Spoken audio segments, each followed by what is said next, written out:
ከሞት በኋላ በቴክኖሎጂ ዳግም የመነሳት ተስፋ እየታየ ይገኛል ብለዋል። በማቀዝቀዣ ክፍል ውስጥ የሚገኙት የ300 ግለሰቦች ሚስጥር አነጋጋሪነቱ ቀጥሏል እየተባለ ነው። ፍሪጅ ውስጥ እንዲነሱ ቀዝቅዞ ነው። ማለት ከተቀበሩ በኋላ ያው አፈር ይበላቸዋል። ፍሪጅ ውስጥ ናቸው ቋለ እንትን እንዳይበሰብስ ነው ሲላቸው ሳይቀበሩ እሺ።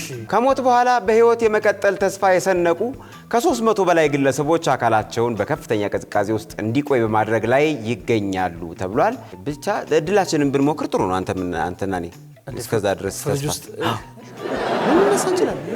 ሳይንስ እኮ አንዳንዴ ያው እኛን ያስገርመናል። ያበዛዋል እንጂ ያበዛዋል። አታምንበት እንዴ? 40 ቆጣባ ላይ ምንድነው ደግሞ?